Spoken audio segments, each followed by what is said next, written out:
So in my last vlog about where I was in the process of writing my mystery book, and I might have given a little horror book update there as well, I talked about how it's just going slow and feels very, very endless. And that continues to be the case. Like my honest thoughts about the mystery novel right now is I still feel very passionate about it. I really love the book.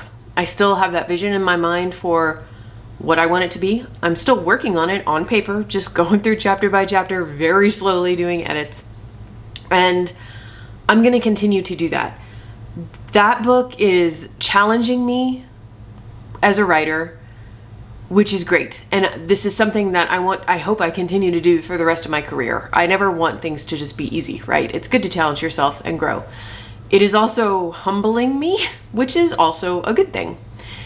But I got to a point where I realized working on revising the mystery novel and developing, brainstorming, outlining the horror novel at the same time was not going to work because they are both challenging and humbling me. And I frankly needed an ego boost.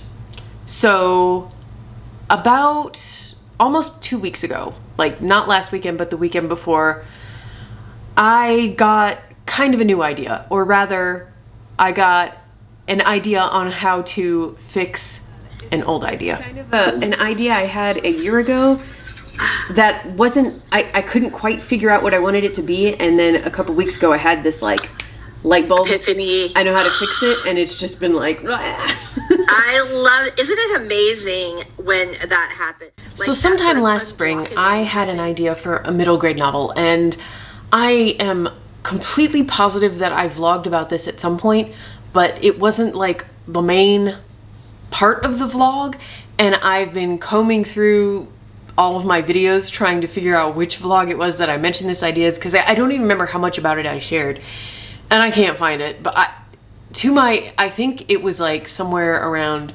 sometime in like March, April, maybe even May, I don't know.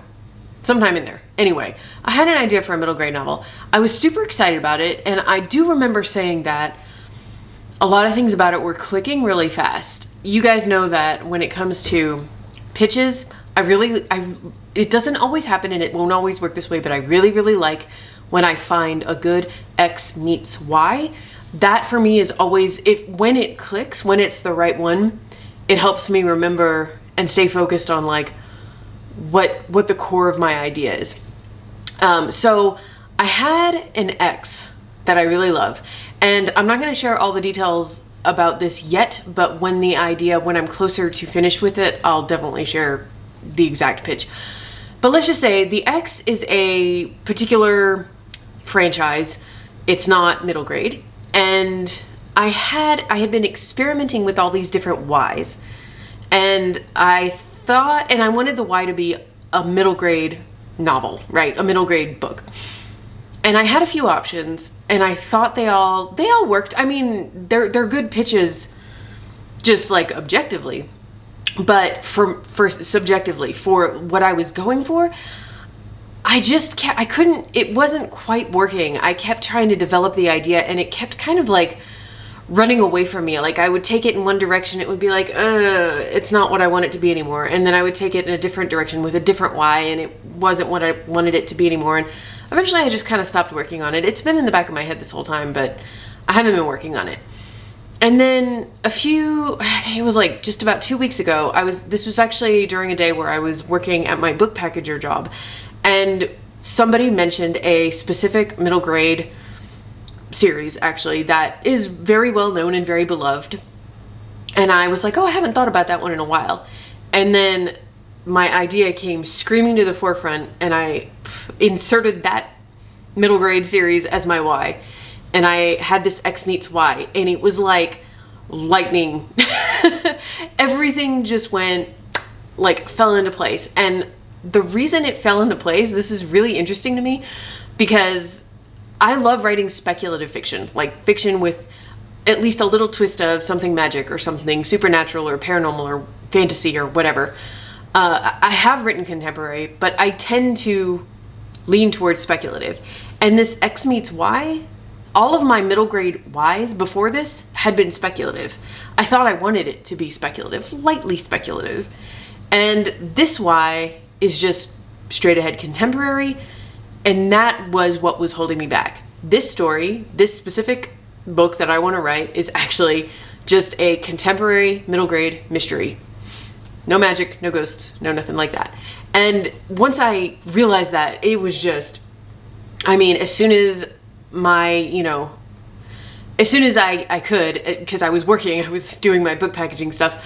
As soon as that was over, I opened that old Scrivener document and I wrote out a new pitch. And I mean, like, I wrote the X meets Y, and then I wrote about A, and then I did my, you guys know my query formula by now, but I will put it up here on the screen if you don't remember. But, this character is, this happens to her, and this is how it affects her, and here's her goal, and blah, blah, blah, blah, blah. I had a pitch. I wrote that pitch, and I had it revised and voicey, and honestly, I would show it to an agent at this point.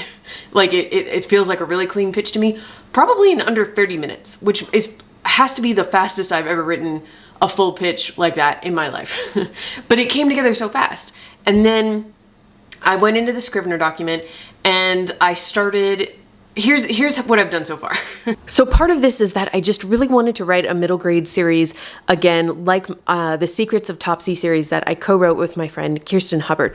Because while a lot of this is because of the co-authoring process just being so fun, I just remember this being like the most creative and fun and joyful outlining and drafting process of my career. This series is very heavily illustrated. It's not quite a chapter book. It's a little bit older than that. And there are all these interstitials. We've got these great cats here. Like the Topsy School Gazette, which is the school newspaper with little stories all throughout the book. So what I did is I went back and looked at the proposal and kind of the process Kirsten and I went through for the Topsy book, and I basically copied that. I did the exact, went through the exact same process. And I will open all of these and show it to you at a later time when this project is kind of like ready to go. It feels a little too early to be sharing the details, but here's the files you can see in my Scrivener document. I experimented with the pitches until I found that one right pitch.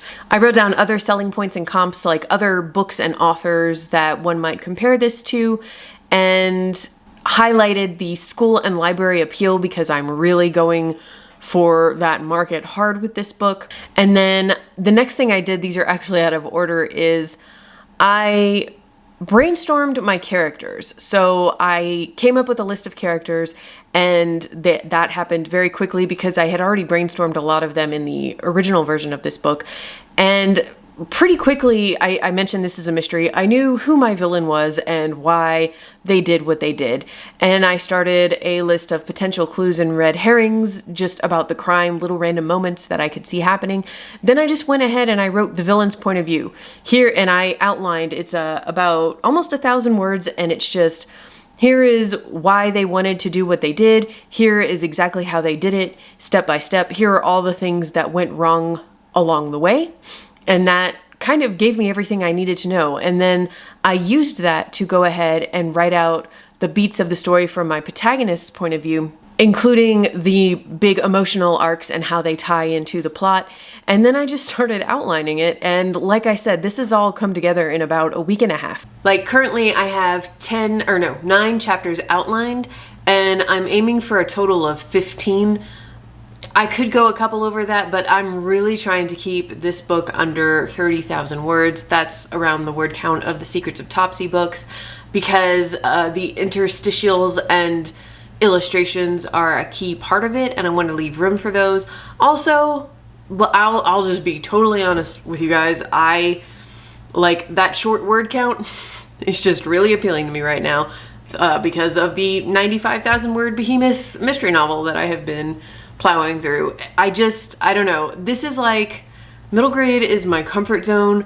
I'm good at it. I've written, between my own books and ghostwriting, I've written dozens of middle grade novels, and I needed the reassurance, I needed the ego boost, frankly, of like, oh yeah, I can cleanly outline and draft a book very quickly and it be a quality thing.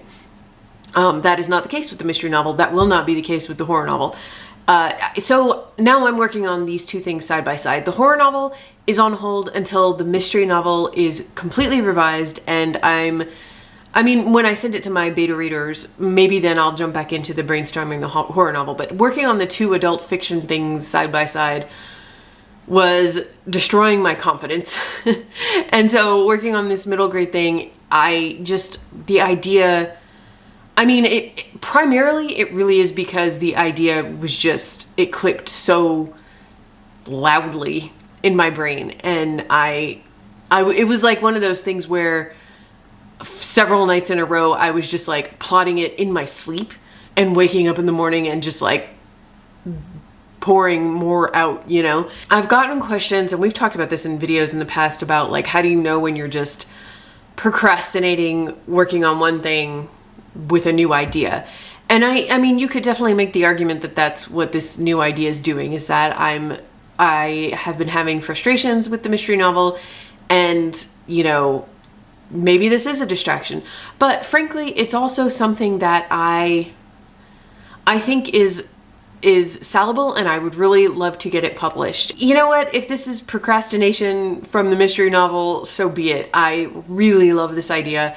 Anyway, my goal for today, I finished up some client stuff early yesterday, and that has opened today, Wednesday, completely up for me to work on my book. And so that is what I'm going to do. And my goal for today is actually to finish a very messy version of this outline so that I can spend the next couple of days going through it and like really making sure all the mechanics of the mystery plot are all lined up, and everything, you know, the red herrings make sense and everything is revealed when it's supposed to be. Again, we're talking about a 30,000 word mystery, so it's thankfully so much more simple than the other mystery novel I've been working on. And yeah, that's my goal. Get a messy outline by the end of the day. So let's see if we can do that.